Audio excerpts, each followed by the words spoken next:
Hey, you're listening to AfroPicks, and remember to keep your hair high but your hand held higher.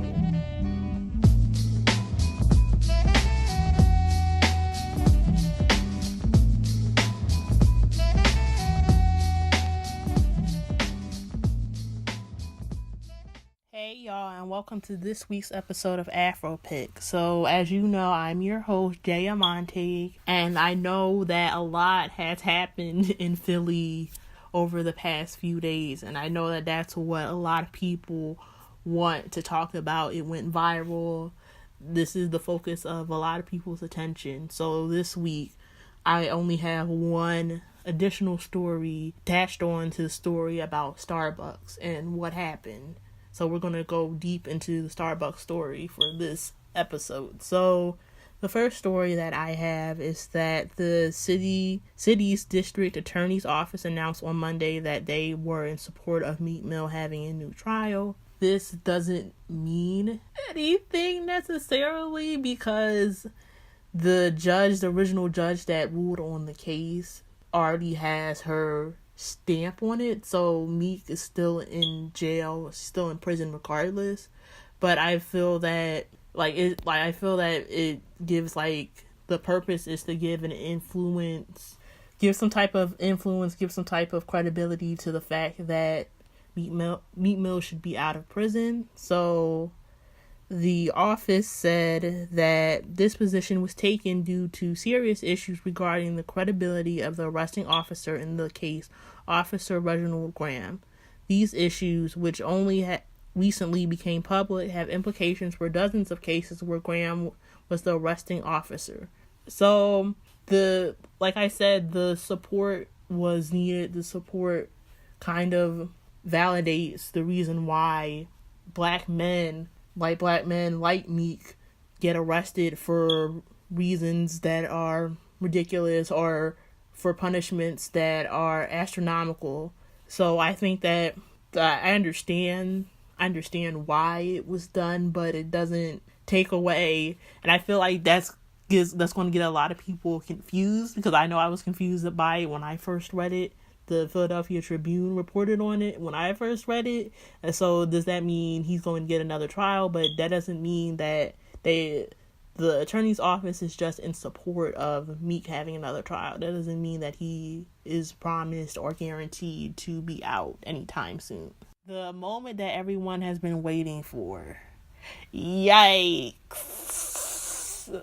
Sis. Alright, so if you don't know the story, there were two black realtors that were waiting for a third party, waiting for someone else at the Starbucks on 18th and Spruce. And the manager called the cops on them. There isn't really a lot of information that says if they were doing anything. They most likely weren't. I know that from the research and information that I read that they were just sitting around and they had asked for the bathroom code.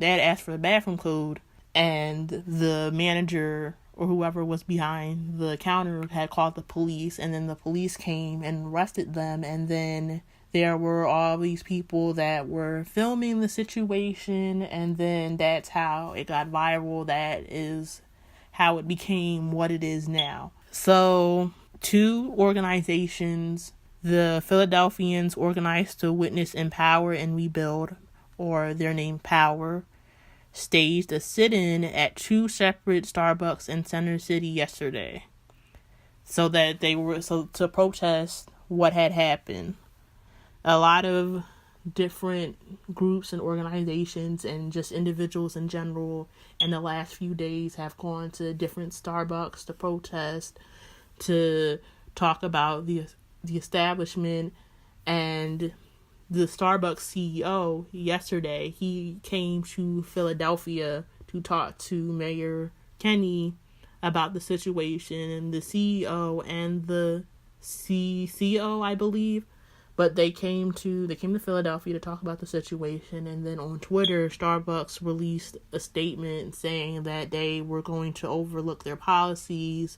They were going to see what was happening, and other sources that I heard from people on Twitter who worked at Starbucks, they said that a lot of their stores had emergency diversity meetings talking about how to treat people of difference, I guess, and all this other stuff. Like, there's a lot of information going on. That's why I feel like this situation needs more time than just a quick spiel about it. So I feel I have a few points. I have a few points about the Starbucks situation. And I've been saying this for a while, and thinking about this for a while, is about activism and protesting. So a lot of the times I feel that we react to things, but we don't think about things in a long term. So, for example, when the boy that had on the hoodie that said the coolest monkey in the jungle, a lot of people were outraged. A lot of people were boycotting H&M, but it was for a certain amount of time, and then people stopped, and then people started going back to H&M, and other organizations, other groups and other businesses have done things like this in the past, and there's a call to boycott this certain establishment, this certain building, but then we stop boycotting it. And I feel that when we center activism and just reacting to things, that's not fruitful. That's not fruitful for the entire movement. So Starbucks today, some other store tomorrow. So and it's not even just the fact that people are boycotting these white-owned businesses and organizations. It's the fact that we boycott them and then we don't think in the long term. So what other sources are there for Black people of color to patronize at, besides a Starbucks, besides an H&M, besides any other of these high mainstream chains? Like, where else can we go, and how do we build up that organization? How do we build up that small mom and pop? How do we do that? And I just like I was saying, just in general, I feel that a lot of people are just reacting to things whenever they feel like protesting or feel like doing something about something, it's in response to something. And that's not necessarily always a bad thing, because if you're not aware of something or you don't know something, you need situations like this to understand, okay, this is messed up. But when that becomes your entire focus of your movement or entire focus of your activism, it's kind of short-sighted, because it's not in a long-term way. Like, we're just reacting to things, and not thinking about, we need to build this up, we need to do this, we need to do that. Like, decentering, I believe it was Toni Morrison. She gave a talk in the 70s about decentralizing our activism and our beliefs out of whiteness. So a lot of what I mean by reacting is that we're reacting to what white people are doing, when it's already understood and established that this is what white people do. This is how white people as a whole think about us. Instead of doing that, focusing on how to build up ourselves, build up our own communities. Instead of instead of just reacting to, Starbucks did this, so there go white people again. Like, we know that it's established. We know that. I feel that activism, especially now, has to move from just reacting to what white people are doing to moving to building up the community, to moving to talking about the issues within our own community, about issues of colorism, issues of internalized issues that we have as a community, and not just reacting to just racism itself, because we know what racism is. We know what it is. We know this is how white people feel about us, like getting out from the dynamic of just white and black when it comes to talking about racism. I feel like that's where we have to move. And with the Starbucks situation, I just feel like that's kind of personally, I don't feel anything about. I think that is wrong. I think that it shouldn't be done, but I don't feel anything about it because that's what these companies and organizations have shown to us time and time again. This is how they feel about us. This is what they see of us. We don't value you. So I don't feel as if this is anything new. Like, this is something to be shocked about. Like I said, reactionary, like reacting to things that we already know to be true. And that's where I feel like where there's a disconnect. The second point that I wanted to make is that regardless of where you are, I know a lot of people, especially at Temple, Philadelphia, think that we're in people think that once you're in a city, you're automatically in a diverse space. Like, there's going to be different people and people of difference and all these other different things, and that is true. There are more diverse populations of people in cities, but there isn't necessarily diversity. Like there's still, like, Philadelphia recently, like the story we talked about a few weeks ago about Wells Fargo and redlining and how there's still segregation of black and white neighborhoods. These things still exist, and these things exist in cities.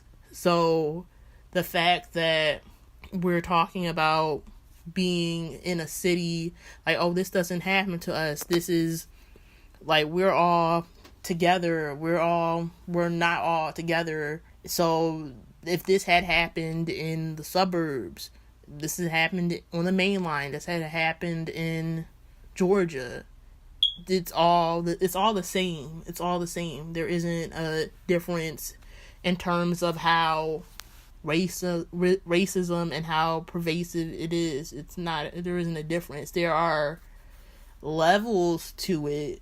There's overt racism where it's someone directly calling you the N-word, or someone directly doing this, that, and the third. And then there are microaggressions, which a lot of people in cities respond to. Like, it was the situation itself at Starbucks was a microaggression that turned into overt racism. Like, oh, I see these people, these two men that look sketchy, quote unquote sketchy, or quote unquote menacing, so I have to call the police because I don't feel comfortable. So that's the second point that I wanted to bring up. The third point that I wanted to bring up is about the people that were in the Starbucks talking to the police officers about the situation. So I personally don't believe in allyship, but if that was the time to be an ally, that was the time to be an ally. And I think that all the white people that were there during the arrest, that were talking to the police officers and doing what they were supposed to do and using their privilege in a way that they felt needed to be done, I applaud them for doing that, because that is an example. If you want to be an ally, that is an example. You have to recognize your privilege and then use that privilege to give space to others that don't have that privilege. Because if those were people of color or people that were black talking to those police officers, they probably would have escalated it, or it could have gotten worse. So that is an example of how to use privilege. So like we do with every episode, we always acknowledge the orgs on Temple's campus that are promoting Black excellence. So next week is Sigma Week for the Brothers of Phi Beta Sigma Incorporated. And then on this Friday, Babylon is happening. Babel is having their 10th anniversary show. They'll have a lot of alumni there. It's definitely something to check out. And my point on this is that you should join an organization. I think that joining an organization is very important to the college experience because you get a better understanding of what you like, of what you're interested in, and then finding other people that are like-minded and interested in the same things that you are. I personally I'm graduating, but I personally a part of the Black Student Union, their executive board. I'm the newsletter chair, and the experiences that I had, I probably wouldn't have had not being in an organization. And before I came to Temple, I was vice president of my old school's Caribbean club. So I would definitely advise anybody that has the time and wants to get involved with something to definitely look at other organizations, especially on here for other Black organizations, because I know this week a lot of these organizations have a lot of their spaces and positions open. So definitely check them out if you want to get involved and meet and be with people that are around you and like-minded like you are. So that is all the time that we have for this week, but make sure to check out WHIP's website for the next episode. And I'm your host, Jay Montague, and remember to keep your hair held high, but your hand held higher.